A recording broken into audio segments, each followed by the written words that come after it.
দুনিয়া কিন্তু থাকে না। আজ রাত যার বাসরঘর তারও ভোর হবে, আজ রাত যার জেলখানা ফাঁসির রাত তার রাতও কি হয়ে যাবে? মদের আড্ডায় যে তারও ভোর হয়। আর আপনার হসপিটালে ব্যথায় যে কাতরায় তার রাতও কি হয়ে যায়? শেষ। দুনিয়া থাকে না, দুনিয়া ধোকা। দুনিয়া কি বলেন না, দুনিয়া ধোকা। দুনিয়া বড় স্বার্থপর, কাউরে থাকতে দেয়, কাউরে কাউরে। বাপ আমার থাকতে চায়, থাকতে দেয়। আমার দাদাও থাকতে চাইছে, থাকতে দেয়। ধাক্কা দিয়া দিয়া ফেলাই দিছে। সুঠাম সুঠাম মানুষ, তাগড়া তাগড়া মানুষ, নওজোয়ানকে এক এক ধাক্কা দিয়ে দিয়া দুনিয়া কবরে পাঠাই দিছে। যা, আল্লাহ তাআলা আমাদেরকে বুঝ দান করেন। অতএব আমার ভাই, ফিকির মূলত ফিকির। আমরা মুসলমান, আমার কথা রাগ হইয়েন না, আমি আবেগে বলছি, মহব্বতে বলছি। যারা দাড়ি ক্লিন শেভ করেন, দাড়ি কাটেন, তাদের কাছে আমার অনুরোধ, আপনি আরেকবার ভাবেন কেন কাটতে চান। আপনি যদি বলেন হুজুর এটা ছাড়া আর ওয়াজ নাই, না আছে, এটাও একটা ওয়াজ, আরো আছে, আরো তো কইছি, এতক্ষণ কইছি না তো, আরো কম, অসুবিধা কি? কথা বুঝেন নাই? আল্লাহ তাআলা আমাদেরকে বুঝার তৌফিক।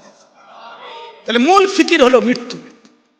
তো বলতেছিলাম, ওই কথাটা শেষ হয়নি। নবী সাল্লাল্লাহু আলাইহি সাল্লাম দুনিয়া থাকতে প্রতিদিন উম্মতের জন্য কাঁদছেন কিনা? যেদিন দুনিয়া থেকে যাচ্ছিলেন সেদিন ফিকির করছে কিনা? যেদিন কবর থেকে উঠবেন সেদিন ফিকির করছে কিনা? হাসরের ময়দানেও সমস্ত নবীরা, আদম থেকে ঈসা, সমস্ত আম্বিয়া, আউলিয়া, সাহাবা, সমস্ত মানুষ হাসরের ময়দানে জাহান্নামকে যখন আনবে, ওয়াজিআ ইয়াউমা ইদিন বিজাহান্নাম, আল্লাহ তাআলা কোরআনে বলছেন হাসরের ময়দানে ফেরেশতারা জাহান্নামকে টেনে হাসরের মাঠে নিয়ে আসবে। এই যে এখানে যেরকম আমরা বসছি, মনে করেন এখানে আনছে, আইনা দাঁড় করেছে, ঠিক এরকম, ঠিক এরকম টেনে আনবে। ৭০,০০০ আগুনের শিকল দিয়া বেঁধে জাহান্নামকে আনা হবে। ৭০,০০০ আগুনের শিকল, এক একটা শিকলের মধ্যে ৭০,০০০ আংটা, ওই যে কড়া কড়া কড়া আর কড়া শিকল বানায় কি দিয়া, কড়া একটা একটা লাগাইয়া না, এক একটা শিকলে ৭০,০০০ কড়া, এক একটা কড়া ৭০,০০০ ফেরেশতা ধরবে। এবার কত কোটি আপনি গণেন, আমার সময় কোটি কোটি ফেরেশতা টেনে আনবে। আর জাহান্নাম তার একটা বিকট চিৎকার দিবে, এক চিৎকারে পুরা হাসরের ময়দানের সবাই চিৎকার দিয়া উঠবে, ইয়া রব্বি নাফসি নাফসি, আল্লাহ আমাকে মাফ করেন, আমাকে মাফ করেন, আমাকে মাফ করেন, আমাকে মাফ করেন, আমাকে মাফ। আদম থেকে ঈসা নবী ওনারা বলবেন, ফেরেশতারা বলবেন, জিনরা বলবেন, আম্বিয়ারা বলবেন, আউলিয়ারা বলবেন, আতখিয়ারা বলবেন, আসফিয়ারা বলবেন, সাহাবারা বলবেন, ওলামারা বলবে, মুহাদ্দিসিন বলবে, মুফাসসিরিন বলবে, ফুকাহা বলবে, খুতাবা বলবে, আইম্মা বলবে, মুয়াজ্জিন বলবে, হাফেজে কোরআন বলবে, সাধারণ মানুষ বলবে, হর ইনসান বলবে, ইয়া রাব্বি নাফসি নাফসি, আল্লাহ আমাকে বাঁচান, আমাকে বাঁচান, আমাকে বাঁচান, আমাকে বাঁচান। সবাই বলবে এক কথা।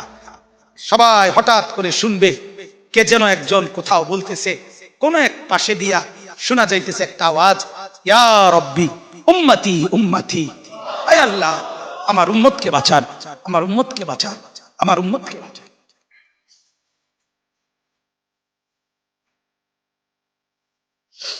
আল্লাহ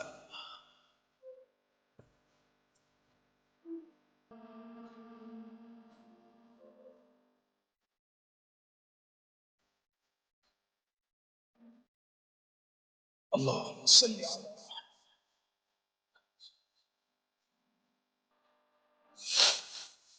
তো তিনি কে বলে? যিনি একজন শুধু বলবেন আয় আল্লাহ আমার উম্মতকে বাঁচান, তিনি কে বলেন? মুহাম্মদ। জীবন ভর যিনি ভাবলেন উম্মতকে নিয়ে, কবরে যাওয়ার দিনও ভাবলেন, কবর থেকে উঠবার দিনও ভাবলেন, হাসরের ময়দানও ভাবলেন।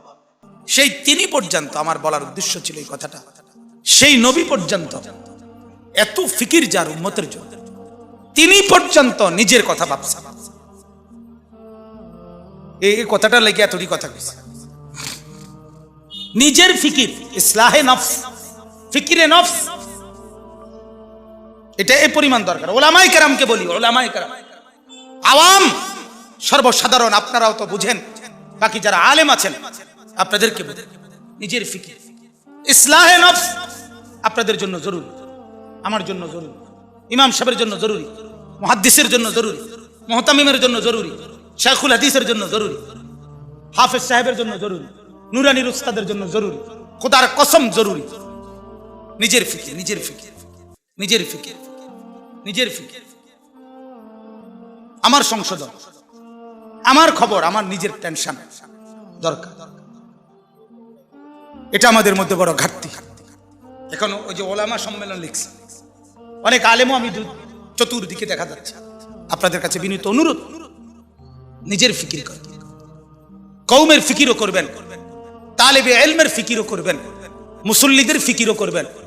সবার আগে নিজের ফিকির করবেন। কার ফিকির? তো বলতেছি আল্লাহর নবী সাল্লাল্লাহু আলাইহি সাল্লাম 5 ওয়াক্ত নামাজের পরে প্রতিদিন তিনি দোয়া করতেন, আল্লাহুম্মা হাসিবনি হিসাবান ইয়াসীরা। এই যে হাসিবনি, এই যে নি, এটা ওয়াহিদ মুতাকাল্লিম।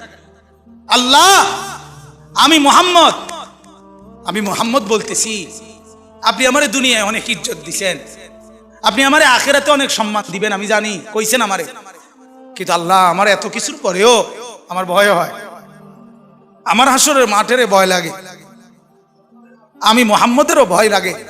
আল্লাহ, অতএব আমার হিসাব হাসরের দিন আপনি সহজ করে দিলেন, আমার ডর লাগে। হাসিবিনি। তাহলে নবী সাল্লাল্লাহু আলাইহি সাল্লাম নিজের ফিকির করছেন কিনা বলেন? নিজের ফিকির। তাহলে আমার সবচেয়ে বড় ফিকির হলো আমার মৃত্যু পরবর্তী ফিকির। দুনিয়া কোনো না কোনো ভাবে পার হয়ে যাবে, কাত হলেও চিত হলেও, হাসলেও কাঁদলেও, সুখে থাকলেও দুঃখে থাকলেও, রাত হলেও দিন হলেও, কোনো না কোনো এক সুরতে, কোনো না কোনো এক ভাবে ঘন্টা মিনিট সেকেন্ডগুলো পার হয়ে যাবে। কিন্তু মৃত্যু এসে আবার যখন আমার নতুন অধ্যায় শুরু করবে, আমার জীবনের নতুন পর্ব যখন শুরু করবে দোস্ত, সেটা আর শেষ হবে, শেষ হবে। ফাজাইলে আমালের মধ্যে শেখুল হাদিস মাওলানা জাকারিয়া রাহমাতুল্লাহি আলাইহি বলছেন বড় সুন্দর কথা, আমার কলজার ভিতরে লাগছে কথা। উনি বলছে, হে দুনিয়ার ভাইয়েরা, দুনিয়ার সর্বোচ্চ বিপদ, সর্বোচ্চ অসুখ, সর্বোচ্চ যন্ত্রণা, মনে করেন সর্বোচ্চ ভয়ঙ্কর ক্যান্সার, এটাও যদি হয়, তিনি বলেন সেটারও তো একটা সমাপ্তি আছে, যে মৃত্যু হবে, আর মৃত্যু হইলে এটার সমাপ্তি শেষ। ঠিক কিনা বলেন? আগুনে দুনিয়ায় যে জ্বলে গেছে, একেবারে আগুন লাগিয়া গেছে যার শরীরে, তার চিৎকার, তার কষ্টেরও তো একটা সমাপ্তি আছে, যে কিছুক্ষণ পরে কি হয়ে যাবে? মৃত্যু হয়ে যাবে। শেখুল হাদিস মাওলানা জাকারিয়া রাহমাতুল্লাহ বলে, কিন্তু আখিরাত আর পরকাল, কবর আর হাসরের জাহান্নামের কষ্ট, যন্ত্রণা, দুঃখ আর মুসিবত, মেরে মোহতারাম, যখন শুরু হবে, সেটা আর কোনোদিন মৃত্যুর মাধ্যমেও শেষ হবে না।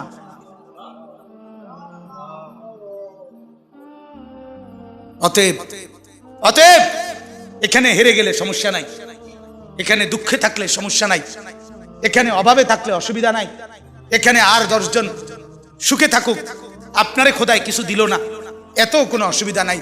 কিন্তু মৃত্যু নামের যখন আমার আসবে, এরপরে যেই অংশ শুরু হবে, সেখানে যদি আমি কামিয়াব হইতে পারি, সেখানে যদি আমি সফল হতে পারি, সেখানে যদি আমি মাফ পাইতে পারি, ওটাই আমার আসল সফলতা, ওটাই আমার আসল কামিয়াবি। ঠিক কিনা বলেন?